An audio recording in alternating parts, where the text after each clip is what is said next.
Mind activist भी है, RTI activist भी है, और अनीस चौधरी साहब के साथ में और आफ्ताब सैयद के साथ में बहुत अच्छे आपसी मतलब वो ताल्लुकात भी हैं आपके। और वो माफियों के खिलाफ या अवैध व्यापारी के खिलाफ या जो करप्शन है उसके खिलाफ आप बोलते रहते हैं, बात करते रहते हैं इस पूरे मामले में, क्योंकि आप एज ए संस्था के आप जिम्मेदार भी हैं। वैसे संस्था के जिम्मेदार के आपकी जिम्मेदारी क्या बनती है और आप इस मामले को किस तरह देखते हो?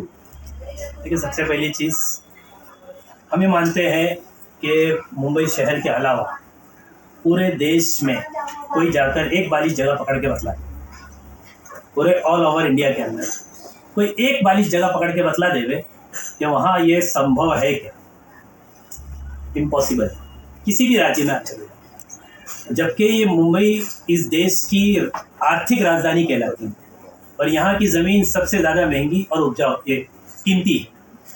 और यहाँ पर स्लम में इस तरह से ज़मीनों को पकड़ना, आपको पता है एक एक गाली की वैल्यू जो है 2-2 करोड़ रुपए है जी, और 2.5 एकड़ ज़मीन है जो हाईवे से लगी हुई है। 1-1.5 एकड़ के करीब जो है शकीला वेलफेयर सेंटर की ज़मीन है, फिर उसके आगे पीछे और जो ज़मीनें हैं, तो ये करोड़ों रुपए की ज़मीन है जी, जो महाराष्ट्र शासन की है। अच्छा, हमारी कंप्लेंट करने के बाद क्या हमको गोल्ड मेडल मिलने वाला, या सरकार हमको उसमें से 1 एकड़ देने वाली है? ये हम तो सरकार को जगा रहे ना, भाई आपकी ज़मीन है आप लो। लेकिन इनके जो भ्रष्ट अधिकारी है ये अपने व्यक्तिगत फायदे के लिए इन लैंड माफियाओं को संरक्षण देते हैं।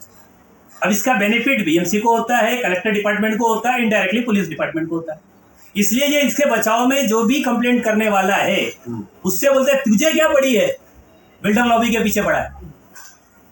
जब इनको पुलिस स्टेशन में रखा गया एफआईआर तो बाद में हुआ, तो इनसे कहते क्यों बिल्डर लोग से टांग अड़ा रहा है, क्या जरूरत है? एक तो ये मामला है पहली चीज, इसमें कहीं ना कहीं हमारी प्रशासन को जागना पड़ेगा। ये जितने क्राइम हैं ये यहाँ के रहवासी नहीं करते। ये सारे क्राइम जो आप कहने चाहते हैं कि प्रशासन के साथ मिलकर हो रहे हैं, सीधी चीज, वरना उसके बगैर भाई आपके घर का एक बारिश तो जमीन में ले सकता हूँ क्या? तो अधिकारी के ऊपर आप एक्शन क्यों नहीं लेते हैं? ये कौन लेगा?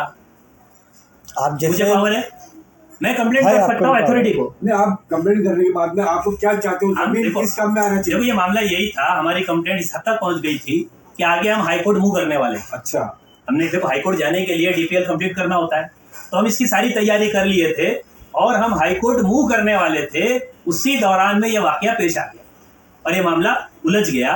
अब जो मेन चीज़ है इसमें जो एलिगेशंस लगाए गए, इसमें 2-3 बातें मैं उस केस से मुतालिक करना चाहता हूँ, जो मैं पहले भी कहा था आज भी कहता हूँ।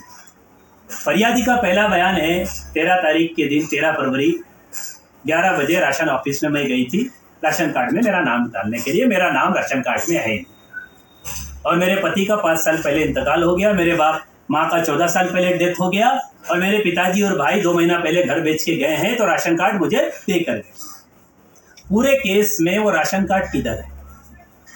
ये इन्वेस्टिगेशन का पार्ट था या नहीं था? ये जो कह रही है इसमें कितनी सच्चाई है?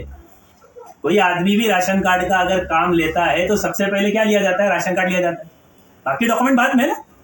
नाम डालना है तो डॉक्यूमेंट तो बाद में लगेंगे, और राशन होल्डर का जो मालिक है उसकी सिग्नेचर लगती है। उन तमाम लोगों के आधार कार्ड के जेरोक्स लगते हैं जिनके उसमें नाम है।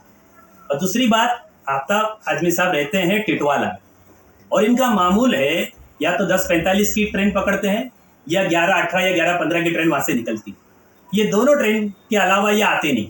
और जुमा के दिन खास करके हर मुसलमान का मामूल है कि नहा धो के तैयार होके आराम से निकलता है। अब जो आदमी 10:45 की ट्रेन पकड़ा है वो 11 बजे शिवाजी नगर कैसे पहुंच सकता है? पुलिस ने इसकी इन्वेस्टिगेशन क्यों नहीं की? टिटवाला रेलवे स्टेशन का फुटेज लेना चाहिए था। इनके मोबाइल का CDR चार्जशीट में क्यों नहीं लगाया गया? जो महिला 2 से 3 बार इनसे मिली है, इनका नंबर ली है, इन्होंने विजिटिंग कार्ड दिया, तो इनके फ़ोन में इसका कांटेक्ट क्यों नहीं मिला? दोनों के लोकेशन चार्जशीट में क्यों नहीं दिखाए गए? यह नहीं है।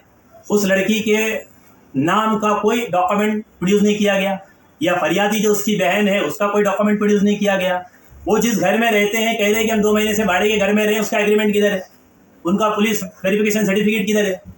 जब इनका कोई डॉक्यूमेंट नहीं है तो मुझे ये संदेह है कि ये इंडियन भी है कि बांग्लादेशी है। तो ये भी एक जांच का विषय है कि सबसे पहले फरियादी की जांच की जाए, ये है कौन? कहाँ से आए? सही बात। पहली जांच तो ये होनी चाहिए ना। जी। अगर ये बांग्लादेशी निकल गई तो ये अधिकारी क्या करेंगे जिन्होंने इसके ऊपर जो है किसी को 3.5 महीने, किसी को 4.25 महीने जेल में रखा? तो ये सारी चीजें सोचने का विषय है।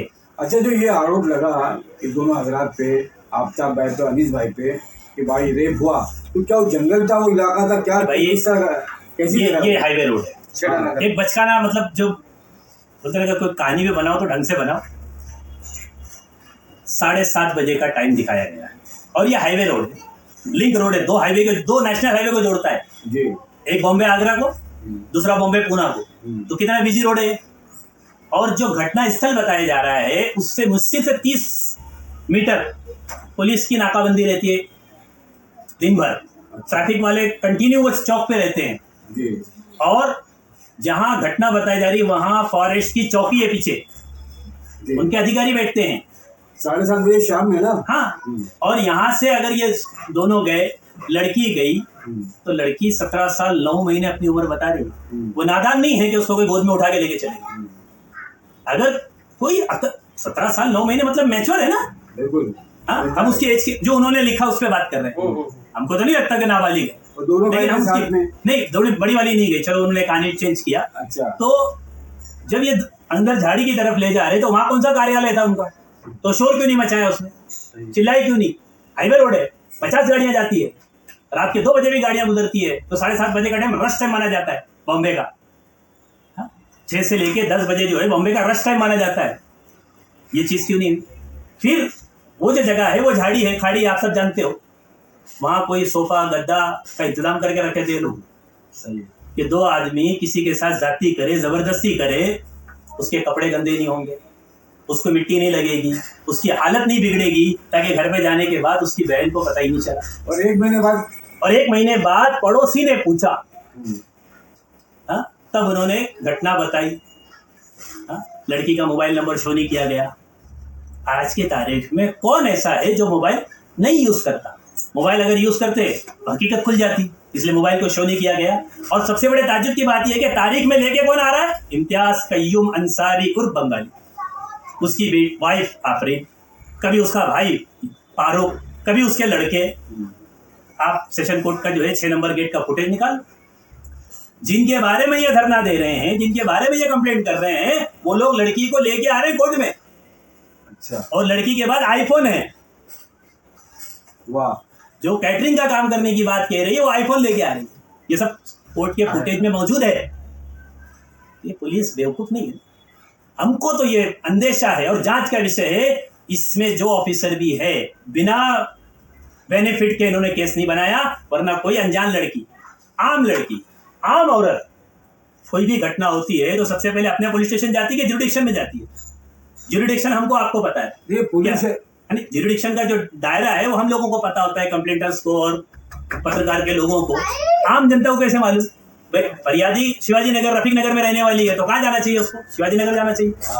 तिलक नगर कैसे गई? और फरियादी ने अगर 2 आरोपियों का नाम लिया तो फिर 11 तारीख से लेके 12 तारीख की शाम तक सिर्फ आफ्ताब को क्यों ढूंढा गया?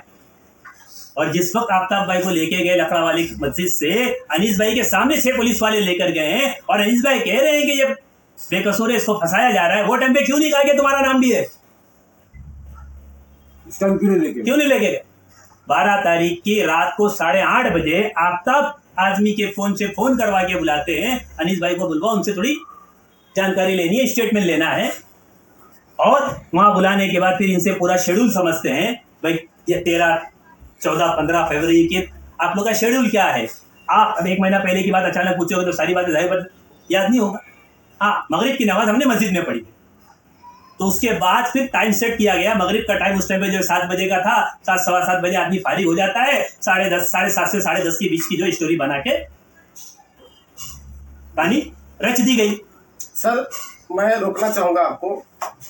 माननीय मुख्यमंत्री देवेंद्र फडणवीस, एकनाथ शिंदे और सुनेत्रा ताई पवार जो है उनसे किस तरह की मांग करेंगे कि इसमें जो भी सरकारी अधिकारी लिप्त हो उसको तत्काल सस्पेंड करना चाहिए? क्या मांग करेंगे? देखो, मेरी सबसे पहले तो ये है कि ये जगह सरकार की है जी, और करोड़ों की। सरकार इसे अपनी कस्टडी में ले और जिनको भी इसका जिम्मेदार है 2005 के बाद महाराष्ट्र शासन ने एक सर्कुलर पास किया था, अगर किसी जमीन पे अतिक्रमण होता है, वहाँ का उप जिला अधिकारी यानी डिप्टी कलेक्टर, उस वार्ड का वार्ड ऑफिसर, उस पुलिस स्टेशन का सीनियर इंस्पेक्टर और वहाँ का लोगर नगर सेवक इसके रिस्पॉन्सिबल होंगे, इनके ऊपर कार्रवाई होगी। और मेरी मांग है कि इन पे कार्रवाई होनी चाहिए।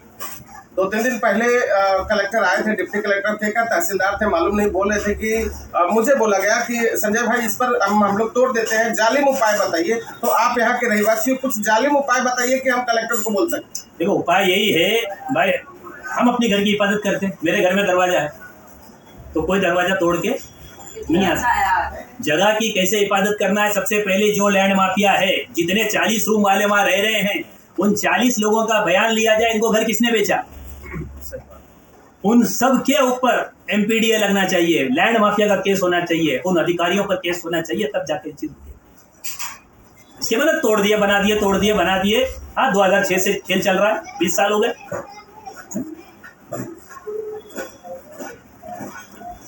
बहुत हो गया, आधा घंटा हो गया।